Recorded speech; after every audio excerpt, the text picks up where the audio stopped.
First subject today is SRTA, Southeast Regional Transit Authority.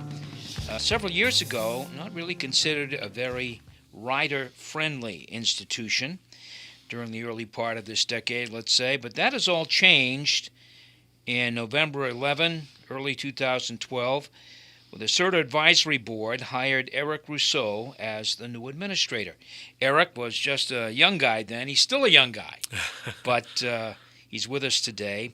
He has made a tremendous difference in how SRTA works and how it responds to riders in this region. Erik, it's good to have you here. Thank you very much for having me. I appreciate it. Erik, you walked into the administrator's office in early 2012, I would imagine, maybe late 2011. Could you sense that there was something wrong or that people were unhappy with the agency? Did you see any evidence of that, or did you feel that? I would say anytime that you have an opportunity to interview for a position like this, you can tell that there was some uneasiness going into it. But the staff that I worked with, the new operating company that had started just before I came on board, certainly had a sense of optimism about what could be. And I think that's really what helped us stay focused and optimistic about where things could go. All right. And you came from Philadelphia, as I recall. Is that right? No, actually, I'm just a Philadelphia Eagles fan. But I'm from Connecticut originally, and I've had a chance to work up and down the Eastern Seaboard in my previous stint in the private sector. Okay. We won't hold that Eagles thing against you. I appreciate that. How much direction did the advisory board give you at the start? I'm sure there's a great deal of suggestions, and I think Mayor Lang. I'm trying to think where we were with the mayoral candidates at that time. Mayor Lang was there for about 6 weeks. He was instrumental in my selection, and then Mayor Mitchell took over early that January. So, how much direction did the advisory board give you? Did you come in with some ideas? How did that all work? We had some ideas of our own. I wasn't the only person that was hired at the time. We had a whole new staff that came on board. They really have been an instrumental part of this process for us. The advisory board did have some ideas, but really we had a lot of help from our federal partners and the state partners in trying to figure out where to focus our efforts. But one of the big things that we noticed right away is that the fares for the bus weren't really appropriate given the demographics of our ridership. We had a zone system. Every time you passed an arbitrary line on a map, you had to pay another $1.25. We said that really isn't fair for the people that are riding. So we eliminated those zones. We added free transfer at each of our terminals, one in Fall River and in New Bedford. And it took us some time to get that done, but it was important for our ridership. Clearly, in a place like New Bedford and a place like Fall River, we're not talking about wealthy folks. We're talking about people who need, affordable, very affordable transportation to get from point A to point B. We're not going to dwell here today on the issues with John George, who was the transit operator when you came in. He is now in federal prison. When SRTA changed operators from Union Street to First Transit, did that change the thinking at the agency? You've indicated that there was a change there, and clearly folks meshed. First Transit meshed with Erik Rousseau, and that seemed to work pretty well, didn't it? Yeah. I think that having that change take place really opened up new opportunities in terms of getting a national perspective on how transportation can operate. First Transit has contracts all across this country. They're also wholly owned by First UK, so they certainly bring a lot of different experience, and they have a wealth of talent to draw on for ideas and just resources that weren't previously available to those on the South Coast. So we worked together very well.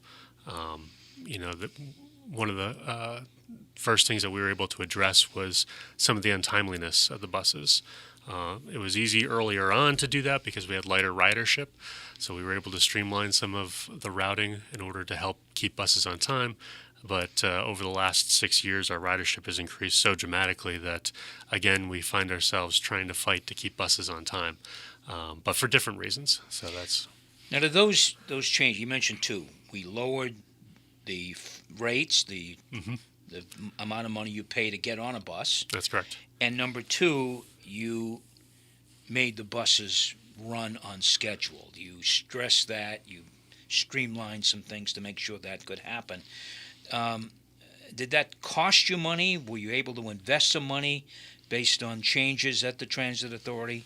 How did that happen? Yeah, we did have to spend some resources in order to make some of those changes happen. For instance, in New Bedford, people are familiar with the 1 and the 2. They operate as sort of what people might consider the main line. When we first came in, there were 4 buses operating that throughout the day, but it couldn't keep on schedule, so we had to add a 5th bus. That certainly is a big investment for the community and for the authority as a whole in order to do something like that. But it's important to at least endeavor to be reliable. We're not going to be perfect. There's going to be weather issues.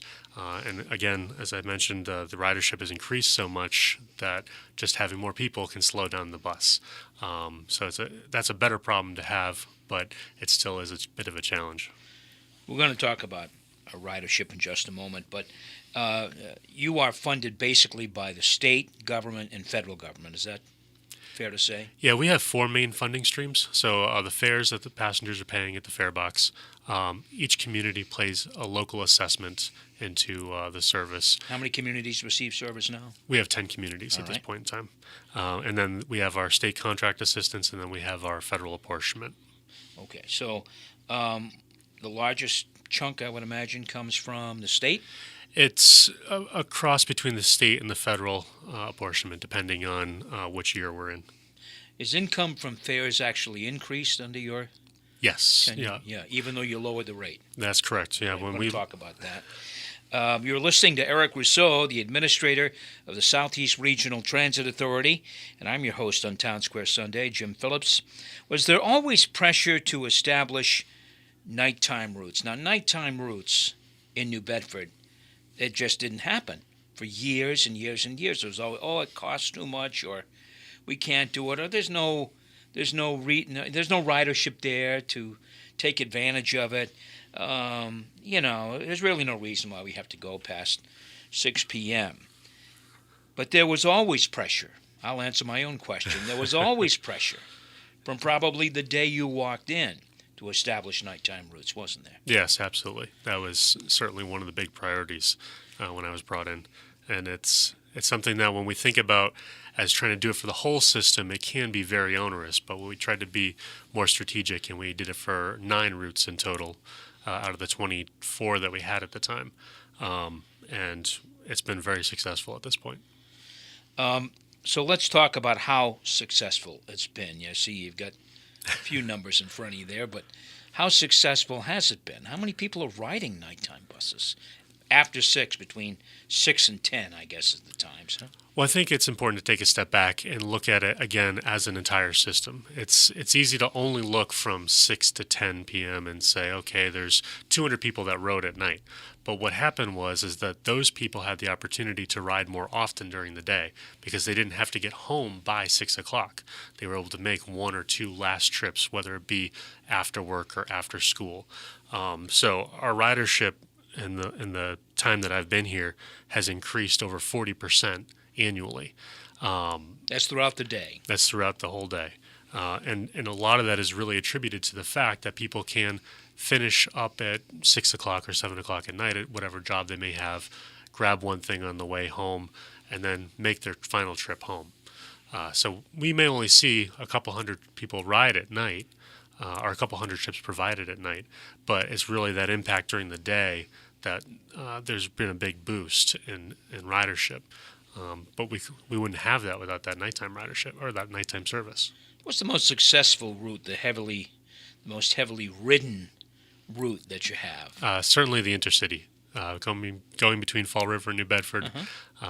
It's just amazing how many people. That can be 10 to 11% of our ridership in a given year on that one route. Now, are there any stops during that route, during that ride?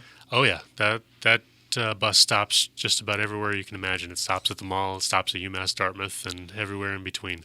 Yeah. It's certainly one of our most popular. And before you walked in, there was no route like that. Well, that route was there, but it would cost you $5 one way. And again, with our changing our fares to $1.50 as a flat rate, that allowed people to make that trip more affordably, so they could go and run to the mall for something quick and possibly come back, or make the trip all the way to Fall River, because now you're only paying $1.50 and another $1.50 to come back. So that route was there, but we dramatically increased A, the reliability of the service, and B, also we increased the amount of service. About 2 years ago now, we started running every half hour between 9 and 6 p.m. throughout the day, which has really helped people have a little more flexibility with their travels. Did that cost a lot of money to do that? Again, that was somewhat expensive. I think the price tag was somewhere around $400,000 to add that service. A year? A year, yep. And it's one of those things where everybody sort of paid a little bit of their part. Each community paid some of their part. We used some federal dollars to help support that, and we had a little bit of state contract assistance that we were also able to use to support it. All right. What other changes have worked out pretty well for SERTA? I think some of our early victories were to install or start holiday service. Just because it's Martin Luther King's Day or Veterans Day or President's Day doesn't mean that everybody gets to stay home. A lot of people still have to work. A lot of people may actually have the day off from work and would like to use that opportunity to get out and do whatever shopping they may need to do. And that was something that we turned around very quickly. I think we started Martin Luther King Day in 2012, and at that point I'd been on board for about 10 weeks, so that was certainly a big one for us. Mm-hmm. I think something that I find important is that we run demand response service on Sundays. Typically people only run, or not people, but other agencies would only run demand response service when required to by the federal government because they have fixed route service. Now, as a per-trip opportunity, it is expensive to run demand response service, but for the system as a whole, it's really sort of an inexpensive way to help those with the greatest need be able to get around, possibly get to church, whatever they may need to do. Seniors with disabilities, disabled folks, yes, people with some physical challenges, basically are the primary users of demand response. Correct. That fair to say? Okay, and so you are providing them help on Sundays. Now, no buses run on Sunday at the present time. That's that right? correct. Yep. But demand response does. Yes. You see a day when buses will run on Sunday? I'd like to, and that's largely going to depend on the state budget and support that we'll get from that avenue. But I know that it's something that our communities are very focused on. They certainly want it. But right now, the price tag is somewhat onerous for the communities to do that without the help from the state. What's goals for 2018 and beyond? You may have touched on some already, but what are some of the things you're thinking about doing? Right now, we're hoping that we'll have a more favorable outlook from our state funding. Our legislative delegation has been very supportive over the last few years to help us get some of the money that we need to operate. There's been a disconnect, I think, with all the regional transit authorities and Mass Department of Transportation as to what our needs might be. But we're hopeful that we've had a new process in place this year that'll help communicate those needs a little bit better. Right now, we would like to see increased service on the Mount Pleasant route here in New Bedford, certainly the number 5 in Fall River, where the new South Coast Marketplace is going to be, and the Tiverton Casino is going to be opening up just down the street from there. So that there's a need for night service in those areas, certainly. In terms of things that we hope to be rolling out, we'll be rolling out real-time bus information. Probably next fall, you might be able to see that. Mm-hmm. On your phones and stuff? Or? Be on your phone. It'll be at our bus terminal. If we can work it out, we'd like to see it at more than just the terminal in terms of having it at stops. But that requires some larger partnerships. So For now, it'll certainly start off on your phone and on your computer also, and then at the bus terminals. You're a young man, Eric. You're happy here on the South Coast, I think, aren't you? Yes, absolutely. Yeah. Is there a bigger job waiting for you somewhere in the near future? Well, I would say I hope not. I hope not, because you've been a credit here to the South Coast. You've done some things that other people said couldn't do. I appreciate you saying that, and it's a lot of it has to do with the people that I've been able to work with. I have a great team that's working at the Transit Authority. We work well with our operator at this point in time. I have been recruited to work in a number of jobs that would be considered bigger jobs. A lot of cities that aren't that far from here, cities that would be considered closer to home for me. But my wife and I love the South Coast, and we're very happy to stay. It's not, the grass isn't always greener. I know that the jobs are considered bigger and considered better, but my goal has always been to make this the job that is desirable for other people, and then enjoy having it because I really like to be here. Sure. Well, my thanks to Erik Rousseau for his work at CERTA. It's been a very productive 6 years here for you, and hopefully we can continue to grow. CERTA can continue to grow and be a model transit authority in the future. I appreciate that. That's absolutely our goal.